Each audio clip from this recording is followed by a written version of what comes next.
여러분 안녕.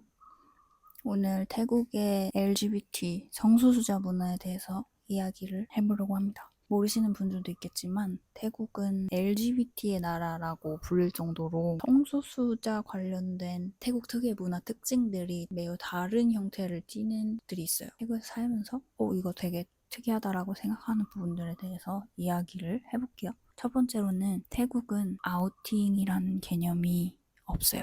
아우팅이 뭐예요, 여러분? 내성 지향성을 나는 원하지 않는데 타인이 까발리는 거죠. 그거를 우리는 아우팅이라고 얘기를 하는데, 아우팅이라는 그 단어가 가진 그 의미에 맞게 사회적으로 힘을 발휘하려면은 여러분이 아우팅을 당함으로써 성소수자여서 차별을 받거나 아니면 불이익을 받는 등의 상황이 초래되어야 하는 거잖아요. 그게 아우팅의 위험성이고, 근데 태국은 그게 없어요. 무슨 말이냐면 여러분이 성소수자라고 해서 사회적으로 차별을 받거나 불이익을 받을 수 있는 상황이 존재하지 않는다는 거야. 그렇기 때문에 아우팅이라는 그 단어가 힘을 쓸 수가 없는 거지. 태국 사회 안에서는. 심지어는 제가 태국인 친구한테 태국은 아우팅이 없어? 이렇게 물어봤어요. 왜냐면 그런 것 같아 보이니까. 근데 태국인 친구가 저한테 아우팅이 뭐야? 이렇게 물어보더라고요. 아예 그 아우팅이라는 그 단어 자체를 이해를 못하는 느낌이었어. 커밍아웃이라는 것도 한국에서 쓰는 커밍아웃의 개념이랑 그 개념 자체는 같은데 조금 더 캐주얼하게 쓰이는 것 같아요. 태국에서는 마치 약간 내 이름 뭐뭐야 라고 말하는 것처럼 나 게이야, 나 레즈야 되게 그렇게 캐주얼하게 가볍게 쓰이는 느낌? 뭔가 다짐을 하고서 선언을 해야 하는 느낌이 아니라 두 번째는 태국의 레이디보이들이 되게 유명하거든요. 태국의 레이디보이들은 자기를 레이디보이로 정의해요. 이거에 대해서 되게 특이하다라고 생각을 했는데 그럴 수밖에 없는 점이 뭐냐면 태국의 레이디보이 수가 압도적으로 많기 때문에 이게 가능한 거야. 여러분이 가진 그 성향이 압도적으로 그 사회에 비해서 소수일 때 여러분은 그냥 그 성향을 가진 개인이 되겠죠? 그 사회 속에?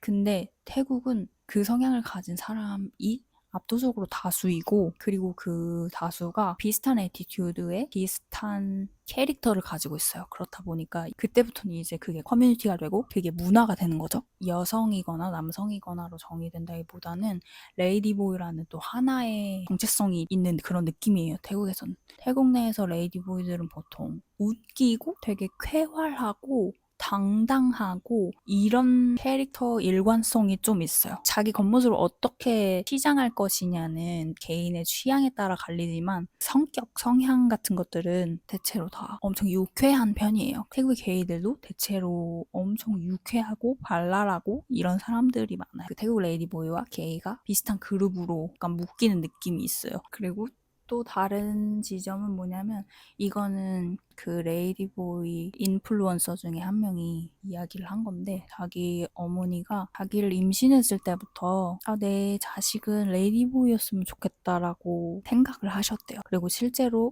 낳고 기르는 과정에서 이 아이가 레이디보이가 되었고라는 표현을 쓰는 게 맞는지 모르겠어요. 근데 레이디보이였어. 그래서 엄마가 되게 좋아했다. 뭐 이런 내용의 인터뷰였는지 뭔지 뭐 그런 컨텐츠였거든요. 이게 되게 신기하죠? 그러니까 태국에서는 레이디보이 하고 떠올렸을 때 그 캐릭터가 존재하는 거야. 마치 우리가 여자를 떠올렸을 때 그 사회적으로 인식하는 그 여성의 이미지와 그 남성의 이미지가 있는 것처럼. 그리고 하나는 미국에서 태국으로 이주한 여성이 이제 자기가 태국에서 살면서 느끼는 태국과 미국의 다른 점에 대해서 이야기하는 영상을 봤단 말이야. 그분이 그 얘기를 했어. 태국은 약간 뭐 여자라면 이래야 해, 남자라면 이래야 해 하는 성별 고정관념이 적은 것 같다. 그분이 태국에서 지하철을 탔는데 겉모습은 되게 남자처럼 보이는 사람이었는데 분홍 색깔 티 가방이었나? 뭘 메고 있었고 거기에 뭐 그런 라부부 같은 키링을 주렁주렁 달고 있었대요. 그리고 그 남자는 성인이었어.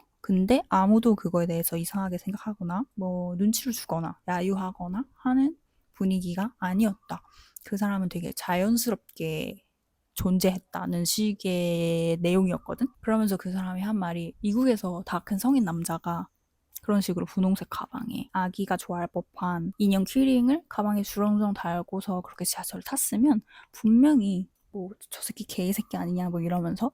근데 그런 게 전혀 없다는 거지, 태국에는. 그러면서 그 사람이 이렇게 말을 했어. 태국은 성인이 순수함을 추구하는 것에 대해서 그 가치를 되게 중요하게 생각을 하는 것 같다는 이야기를 했거든. 성별에 구애받지 않고 나이에 구애받지 않고 내가 되고 싶은 모습, 내가 하고 싶은 거, 입고 싶은 거를 다 할 수 있는 그런 느낌이 있어요. 만약에 그게 남에게 피해를 주지 않는다면 왜 안 돼? 이런 느낌. 미국에서 사는 사람들 얘기 들어보면 엄청 보수적이라고 하잖아요. 이런 부분에 있어서. 오히려 뭐 여성성이나 남성성에 대한 회귀화가 너무나 심해서 이런 젠더 문제가 더 점점 커지고 그러는 거다. 이런 이야기를 하시는 분을 봤는데, 한국도 비슷한 측면에서 좀 보수적인 게 있기 때문에 성별도 그렇지만 나이에 관련해서 좀 그런 게 있죠. 뭐 나이 값을 해야 한다는 거라든지 성인이면 성인답게 행동하라든지 뭐 그런 게 있잖아. 근데 좀 태국은 좀 거기에서 조금 더 자유로운 느낌은 있어요. 나중에 뭐 태국이랑 한국이랑 다른 부분에 대해서 이야기를 할 수 있으면 해보도록 할게요. 이런 요소들이 태국이 기본적으로 그 불교 국가라서 그렇다고 하더라고요. 그 불교의 윤회 개념 때문에 이번 생의 성별은 업보의 결과라는 식의 뭐 해석이 있대요. 그래서 이걸 좀 더 이해하고 받아들이는 문화가 형성이 되어 있지 않나? 그러면 시청해주셔서 감사하고 다음에 만나요. 안녕.